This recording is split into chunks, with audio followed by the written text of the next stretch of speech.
ప్రధానమంత్రి నరేంద్ర మోడీ సమక్షంలో యోగాంధ్రను సక్సెస్ఫుల్ గా నిర్వహించడానికి రాష్ట్ర ప్రభుత్వం ఏర్పాట్లను పూర్తి చేసింది. ఆర్కే బీచ్ నుంచి భీమిలి వరకు లక్షల మందిలో ఈ ఈవెంట్ లో పాల్గొబోతున్నారు.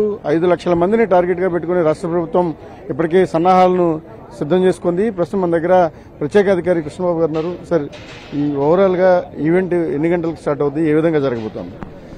మనందరికీ తెలుసు, ఒక నెల రోజుల నుంచి యోగాంధ్ర కార్యక్రమాలు వివిధ ప్రదేశాల్లో మనం చేస్తున్నాము.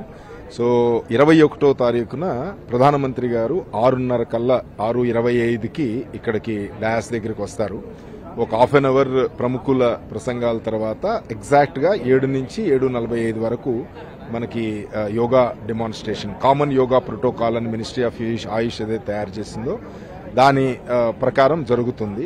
సో ఆల్మోస్ట్ ఇక్కడ యోగా పార్టిసిపేట్ చేసే వాళ్ళందరూ కూడా కనీసం 4:30-5 లోపే ఇక్కడికి చేరుకోవాల్సిందిగా, అంటే ప్రతి ఏరియాకి బస్సులు పెట్టడం జరిగింది. సో వాళ్ళకి ఏ కంపార్ట్మెంట్ అనేది క్లియర్ గా ఇవ్వడం జరిగింది. అంటే వాళ్ళ బస్ ఇన్ఛార్జెస్, బస్ ఎవరైతే తీసుకొస్తారో వాళ్ళకి ఏ కంపార్ట్మెంట్కి వెళ్లాలని తెలుసు. సో అందరూ ఒక చోటకి గుమికూడకుండా ఇక్కడి నుంచి ఆల్మోస్ట్ భీమిలి వరకు ఎక్కడ పార్టిసిపేట్ చేసినా ఒకటే. సో ఆ పర్టికులర్ కంపార్ట్మెంట్ దగ్గర రిపోర్ట్ చేయాల్సిందిగా రిక్వెస్ట్ చేస్తున్నాము. సో అన్ని ఏర్పాట్లు మనం చేశాము. అదే రోజు ఇక్కడ జరుగుతున్న కార్యక్రమం మన రాష్ట్రంలో 150,000 ప్రదేశాల్లో, వెన్యూస్ లో సైమల్టేనియస్ గా ఇది లైవ్ ప్రోగ్రామ్ మనం చేయిస్తున్నాము. ఆల్మోస్ట్ 2 కోట్ల మంది ప్రజలు ఉత్సాహంగా రిజిస్ట్రేషన్ చేసుకున్నారు. అందులో కనీసం 50% పైన వాళ్ళు పార్టిసిపేట్ చేస్తారని మా విశ్వాసం.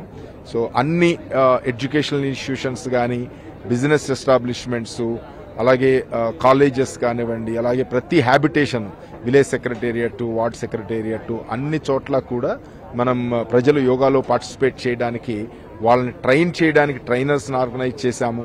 అలాగే వాళ్ళు యోగా పార్టిసిపేట్ చేయడానికి ప్రోగ్రామ్స్ ఆర్గనైజ్ చేస్తున్నాము. సో ఇవన్నీ కూడా పెద్ద ఎత్తున కార్యక్రమం జరుగుతోంది. మన ప్రధానమంత్రి గారు, ముఖ్యమంత్రి గారు, అలా ఇతర పెద్దలందరూ కూడా ఇక్కడ ప్రత్యక్షంగా పాల్గొని యోగా ప్రాక్టీస్ లో, యోగా పెర్ఫార్మెన్స్ లో వెళ్తారు. ఇందులో ముఖ్య ఉద్దేశం ఏంటంటే ప్రజలకి యోగా యొక్క బెనిఫిట్స్ ప్రాపర్ గా వాళ్ళకి తెలియచెప్పడం అనేది. ప్రతి ఇంటింటికి వెళ్లి, almost village ward secretariat staff ప్రతి ఇంటింటికి వెళ్లి యోగా మీద మనకి అవేర్నెస్ క్రియేట్ చేయడం జరిగింది.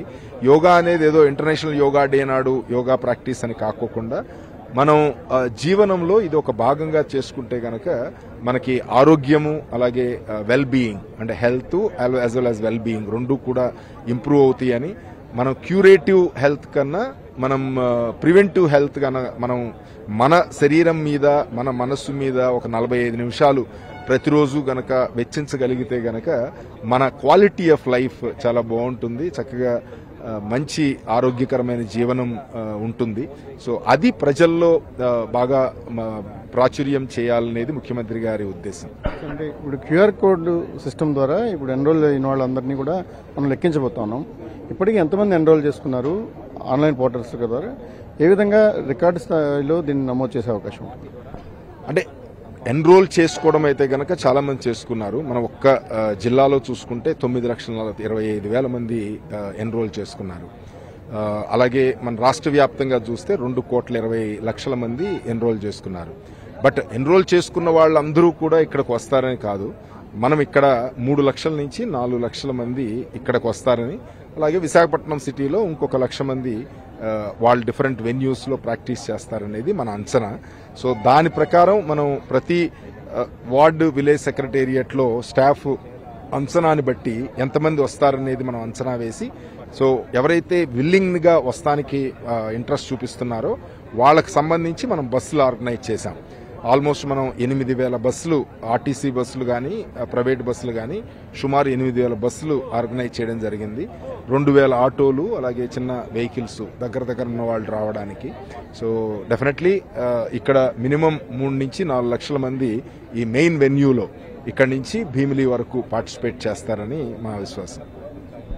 ప్రధాన వేదికలో 4 లక్షల మంది, అలాగే విశాఖపట్నానికి సంబంధించి మిగిలిన ప్రాంతాల్లో మరో 1,00,000 మంది, అంటే ప్రభుత్వం నిర్దేశించుకున్న 5 లక్షల టార్గెట్ ఏదైతుందో దాన్ని ఖచ్చితంగా పూర్తి చేస్తామని కృష్ణబాబు చెప్తున్నారు. ఓవరాల్ గా యోగాను ఒక జీవన ప్రక్రియలో భాగంగా మార్చడమే ఈ యోగాంధ్ర యొక్క ప్రధాన ఉద్దేశం. ప్రధానమంత్రి సమక్షంలో ఒక డిక్లరేషన్ కూడా రాష్ట్ర ప్రభుత్వం ప్రకటించబోతోంది. ఈ క్రమంలోనే యోగాంధ్రను ఒక ఉత్సాహభరిత వాతావరణంలో పూర్తి చేసేందుకు అధికార యంత్రాంగం పూర్తిస్థాయి ఏర్పాట్లను చేసింది. కెమెరామెన్ శ్రీధర్తో రవిచంద్రన్ టీవీ, విశాఖపట్నం.